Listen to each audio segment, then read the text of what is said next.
There are a lot of movies where whenever they try to display a good father-son relationship, like think of it right now. Let's see if you're thinking, if you can read my mind, right? You're out in the front yard playing baseball, right? You're just throwing the ball back and forth. Listening well is a lot like being the parent with the baseball glove. Like right here, throw it right here. Oh, okay, it was over here. All right, good. Throw it back. Try again.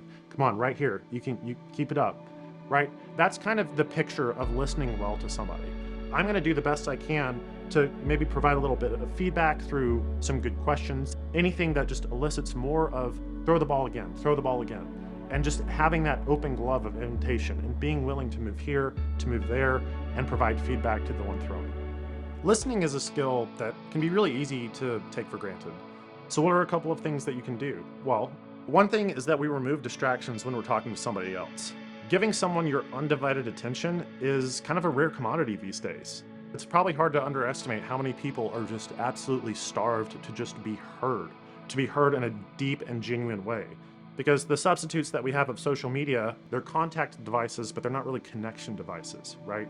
But we can confuse one for the other very easily. So remove distractions when you're having these conversations. Another one is listen without the need to feel like you need to generate a response to that. This is something that I find myself having to remind myself of often. So let's say they're talking for 2 minutes and 30 seconds in, you think of just this brilliant, like, oh man, I have this thing to add to what you're saying.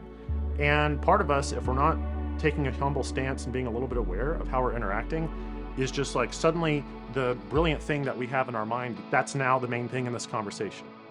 Wait, fully listen, and then if necessary, respond. You might think like, oh, well, I might lose the thought. Well, if the thought was so appropriate, well, A, you're not gonna lose it. And B, what's the most important thing in that moment? Is it you responding or is it them being listened to? Our brains are very good at consolidating a lot of information in a very short amount of time. So even in that maybe 1 to 3 second pause between when they're done speaking and then when it might be your turn, you can assimilate something even better now that you've taken in that full 2 minutes of conversation instead of that first 30 seconds, right? So trust that you have that ability to do that. So whenever that good idea comes up in your mind of like, man, I just have the perfect response, stop.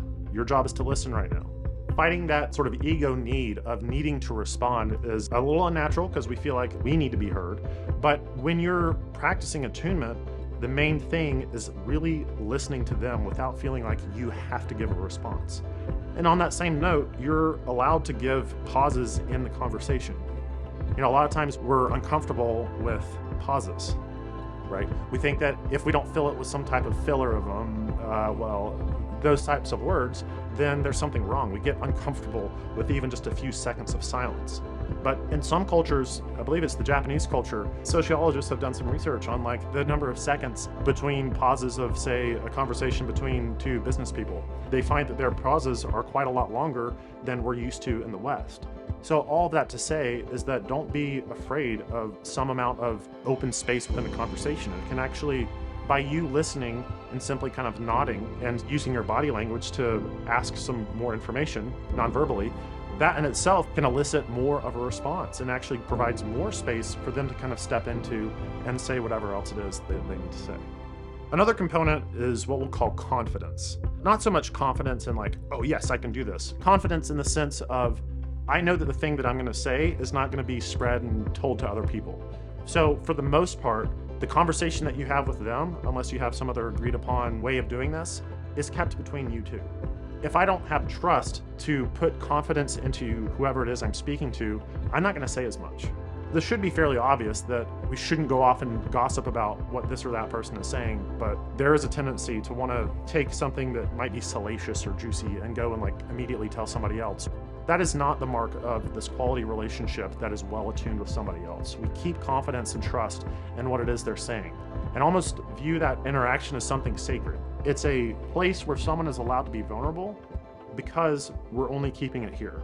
And then if that person then has the confidence to go and share somewhere else, hey, that's awesome. But unless you have permission, it is not your job to go and try to offload that to somebody else without them knowing about it. Another one is don't assume that you have the answer for them. We might think that because, oh, I've been there, I have this great piece of advice for you. And if only you just took this piece of advice because I used it for me and it worked really well, here, I want to give that to you. we need to be careful with that, because just simply being someone who just gives advice, especially when it's not really asked for, can be a little counterproductive. Your job in working to create as high a quality relationship as you can with another human being is not to give unsolicited advice. Now, if you've been in a relationship for quite some time, you've built that trust and that rapport, what that will look like over time might be a little bit different. But up front, unless they ask for advice or you ask permission to give it, just hurling solutions to somebody that you think is just going to be the greatest solution ever probably isn't going to do you a whole lot of good. Now, why is that? Because humans are complicated. There could be 1,000 reasons why someone acts the way that they do. The sort of web of that person's psyche, of their mind, and how they came to the conclusion of why it is I do this behavior to meet this need. It's so complex that we can't possibly know exactly the right little nugget of information to tell them. Instead, we see that person as whole, and we see that person as capable of tapping into their own inner wisdom. But what we might do is offer a relationship where they can actually put some pieces together a little bit better themselves. One other characteristic I want to go over is this idea of disinterest. It doesn't mean we're not interested in the person. It means that I have a high intention but a low attachment to what the other person does. So the intention is everything that we're talking about with attunement. So my intention is I'm going to show up fully for you. You have my undivided focus. I want to invite more of who you are into this conversation. I truly want to know the answer to the question of how are you further. However, it's up to you, the person who's speaking, to make your own decisions.